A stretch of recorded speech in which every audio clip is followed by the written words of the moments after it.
What's going on, guys? It's Seth Ford here, and today I am back with another college football prediction matchup.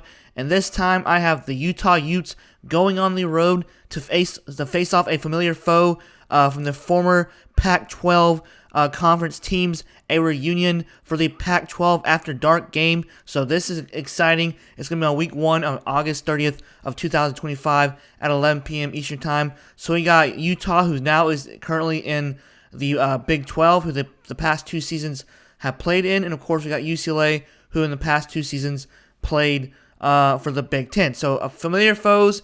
We get to see the old classic Pac-12 After Dark matchup.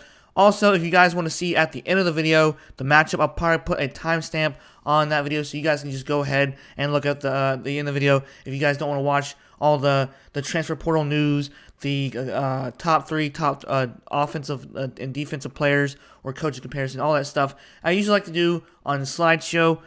So as of further ado, let's go ahead and go through this video and see what you guys think about all of the slideshows or just categories, what I'm talking about, and also just in general right here. So here we go. All right, so last season record, both teams did not do so well. I think Utah struggled with a lot of injuries last year and some close games. I think their Cam Rising was their quarterback last year, and of course Zach Wilson's brother I think was a part of that as well. And then I think they both got injured, and Cam Rising had to retire from football just because of so many injuries, and plus he's like a 10-year veteran in college football, almost like Haynes King in a little way. No shot taken there, but anyways, it's just for jokes. But UCLA, they had a 1-year head coach, a new head coach, Deshaun Foster, who is this is his 2nd year. So honestly, for a first year, I think they had some close games this year or this past season. Didn't really have a whole lot to cover UCLA or Utah last year because I live on the East Coast, so it's kind of hard watching those two teams in the different conferences out west. So, but yeah, both teams went 5-7. Utah went 2-7. UCLA went 3-6. So not too great for both teams. I think this was like the first season that Utah has had a losing season in a long time. I could be wrong with that, so take it with a grain of salt.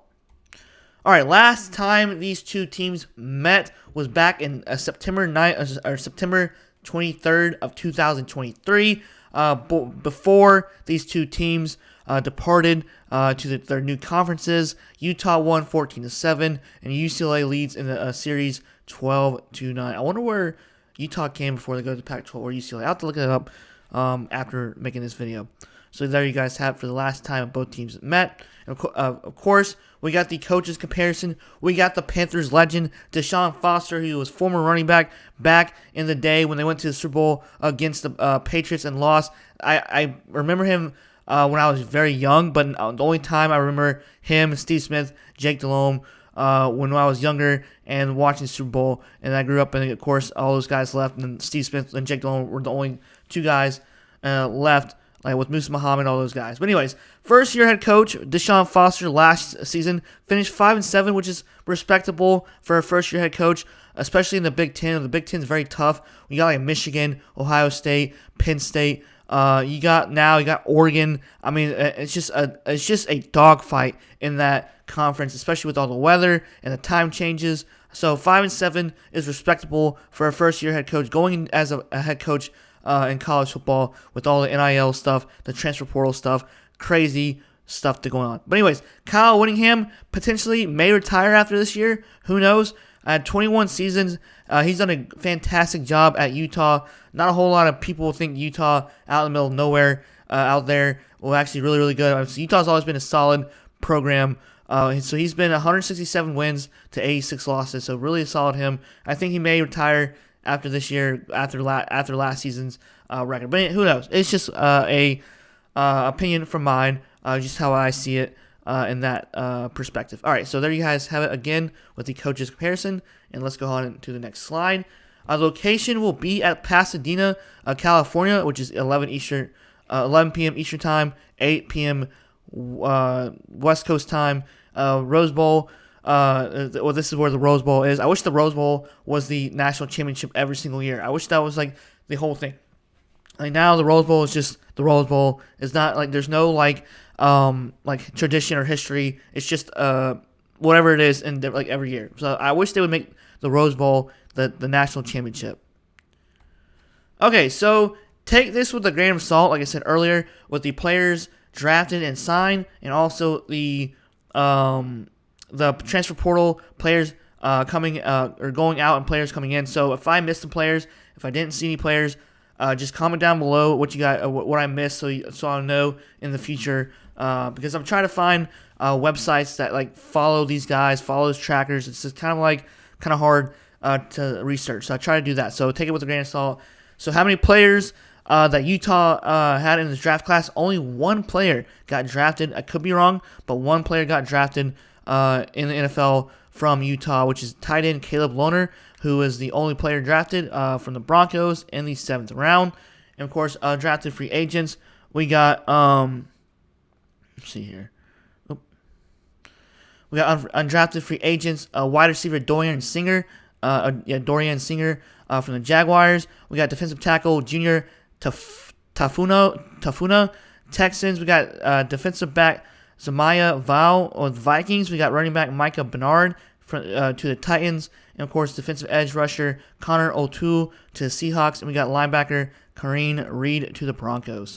So Caleb and Kareen are both teammates in the NFL, which is pretty cool. Okay, so the UCLA Bruins actually had 5 guys go to the NFL draft, which is pretty solid, especially for a first-year head coach for Deshaun Foster. Really solid for them. Of course, you may see some connections at the bottom of the list because he's from the Panthers and my favorite team, which is the Carolina Panthers. They're on the come-up this year. So, of course, like I said, how many players got drafted? UCLA had 5 players drafted in this year's draft class. We got linebacker Carson Sweisinger. I don't know how to pronounce the last name. 2nd round to the Browns. We got defensive edge Oluwafemi Olado. Good gosh. 2nd round to the tight ends. We got linebacker Kane Medrano to the 6th round to the Commanders. We got defensive edge or defensive lineman Jay Tuya, 7th round to the Cowboys. Tight end Maliki Matavo, 7th round Saints. We got undrafted free agent quarterback Ethan Gabbers to the Panthers. And, of course, tight end Bryce Pierre to the Panthers. So there you have it with the players drafted and signed from both teams. And now we move forward to the transfer portal news. Apparently, Utah had a lot of players transfer out. They had 31 players transfer out. Just a few players. I'm not going to list all of them. You guys can go see it on on3.com or any other websites that track players who transfer in and out of school. So we got defensive tackle Kano Tanu Vasa transferred to BYU. We got running back Mike Mitchell transferred to Arizona. We got defensive back Cameron Calhoun transferred to Alabama. We got quarterback Brandon Rose transferred to UMass. We got tight end Carson Ryan transferred to BYU. Wow. So 2 guys going over to the rival side. They didn't leave the state, but 2 players going to the rival school, which I hate in that transfer. I don't like when players transfer to rival schools. It's kind of stupid in my opinion. All right, so not many players compared to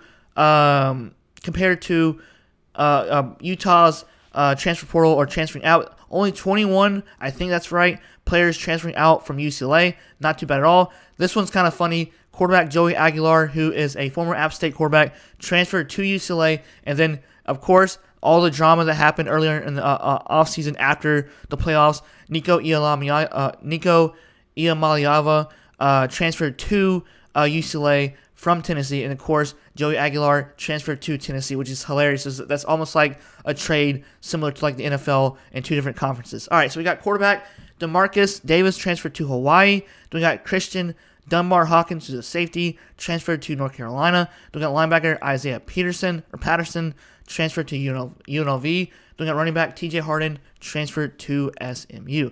Now we got players transferring in. I think this is 21 total players transferring in for Utah. We got running back Washawn Parker, who's from Washington State. Quarterback Devin Damper from New Mexico. Then we got wide receiver Otto Tia from Utah State. We got linebacker Jackson Jones from Oregon. We got defensive lineman Dylan Battle from LSU. So not bad pickups for Utah in the transfer portal.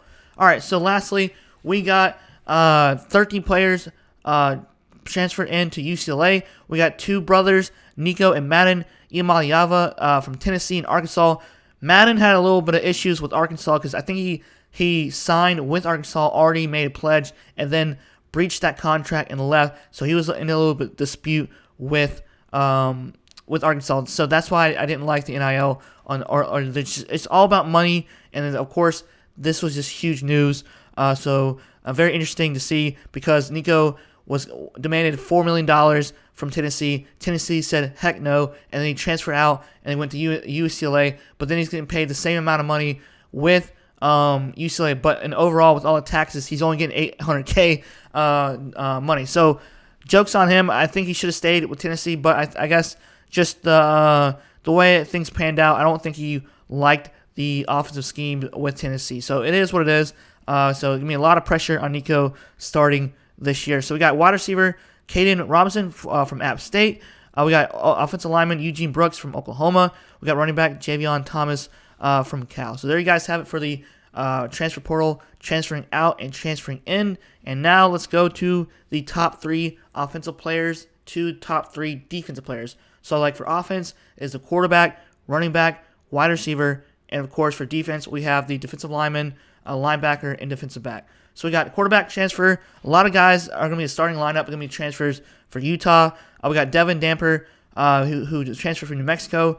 226 completions to 390 attempts with 57.9% completion percentage.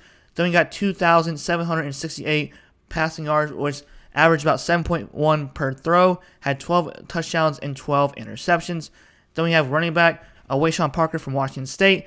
I had 137 carries, 735 rushing yards, averaged about 5.4 per carry, had 4 touchdowns as well. Pretty solid for him. So that's a good pickup for Utah because Washington State was in the Pac-12 with Utah, so they have similar offensive schemes. So wide receiver, lastly, we got Otto Tia with 44 receptions, 434 receiving yards, averaged about 9.9 per catch, and we got 7 touchdowns. So not a bad pickup for from Utah with him as well. And of course, Devin Demper is not too bad. It's just the 12 interceptions. He needs to reduce that for this year. All right, so all the pressure is going to be on Nico Iamaleava from Tennessee. He, I think, in my opinion, is one of the best quarterbacks. Yes, I know a lot of people were going to hate him because of the transfer portal and all the NIL stuff, but this guy is going to be a beast, especially in the future of the NFL, I think, in my opinion. I still think, even though I hated that he left Tennessee, but I still think he's going to be a very solid quarterback in the NFL. I mean, he was really, really good in the SEC because the SEC is just tough in general. So he had 213 completions to 334 attempts with 63.8% completion percentage, 2,616 passing yards, averaged about 7.8 per throw, had 19 touchdowns, 5 interceptions. Not bad, in my opinion. Running back Javion Thomas, a transfer, has 100 carries, 626 rushing yards, averaged about 6.3 per carry, and has 7 touchdowns. A really solid pickup from Deshaun Foster for the running back core. Then we got Kawazi Gilmore, 31 receptions, 345 receiving yards, averaged about 11.1 per catch, and he had 2 touchdowns as well. So very interesting for offensively, but I think that the defense will be a factor in this game, especially for Utah, because a lot of guys are returning for Utah who are pretty solid overall. We got defensive lineman Logan Fano. We got 35 total tackles, 15 solo. We got 2.5 sacks, 1 forced fumble, and 1 pass deflection. So pretty solid from him. We got linebacker Lander Burton with 72 total tackles, 37 solo, 2 sacks, 1 forced fumble, 2 interceptions, 1 touchdown, and 4 pass deflections. So pretty solid from him as well. And of course, we got defensive back Teo Johnson, really, really good. 70 total tackles, 41 solo, 1 forced fumble, 1 interception, and 4 pass deflections. So they had a lot of good guys on defense return to Kyle Whittingham's defense. So that's going to be very interesting to see for them. Now, UCLA, they have a lot of guys, a lot of young guys, I believe. So correct me if I'm wrong, who's going to be the starting guys. I looked this up on OurLads.com. They basically predict the starting lineups for all these schools. So we got Siali Taupaki, 23 total tackles, 14 solo, 1 sack, pretty good for him. Linebacker Jalen Woods, 22 total tackles, 15 solo, 1 sack, and 1 pass deflection. We got transfer Andre Jordan Jr., defensive back, with 27 total tackles, 16 solo, and 4 pass deflections. So a lot of young guys for UCLA, but they had a lot of guys returning for next year or for this upcoming season. All right, so we got total yards or the team's total team stats from last year. This is from Utah. They averaged about 199.4 passing yards per game, which ranked 98th in the nation. Not great. And, of course, rushing on offense was not great either, with only having 130.4, ranked 98th in the nation.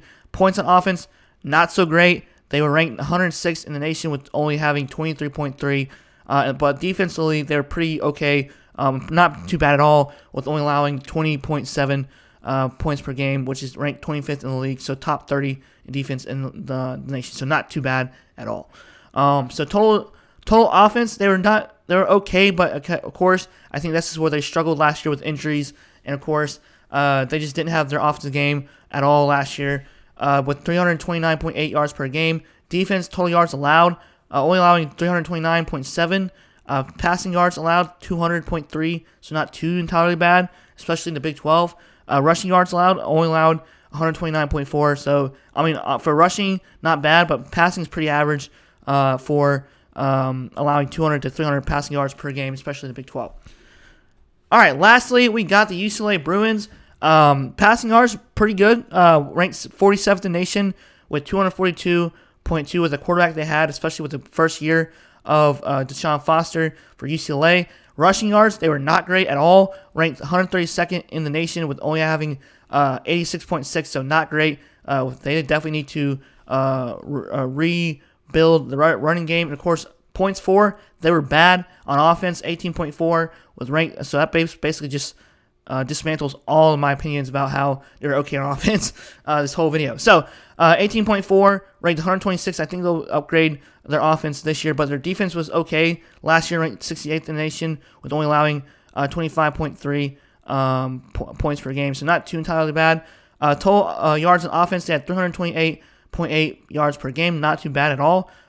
Defensively, they were pretty bad. Total yards allowed, 340.8, not great. Passing yards, 244.7. But their run defense was pretty good, which is kind of crazy. 96.3 or 96.2 rushing yards per game. All right, so my final prediction, as you guys are finally here, if you have stuck with me throughout the whole video, thank you for watching. Honestly, I think that this game is going to be very interesting. All eyes are going to be on Nico Iamaleava. I think that this game will be a pressure game. This will be a high-intense game because everybody will be watching Nico and UCLA and how he'll do with the new team. Especially Tennessee fans will definitely be watching this game. But I still think that with a lot of injuries from the past, with Utah, with all their guys just graduating or left, or they're just has so many transfers in.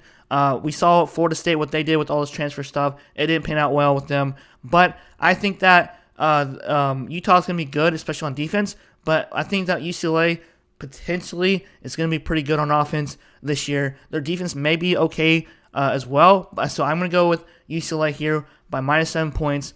My score is going to be 27-20. It's going to be a very close game until the end as well. So there you guys have it with the final prediction, and let me know what you guys think about this, and yeah, there you guys have it. That's my final prediction.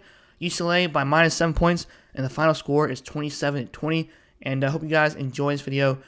Step forward here, like, comment, subscribe. Thanks for watching. More prediction videos on the way. Peace out.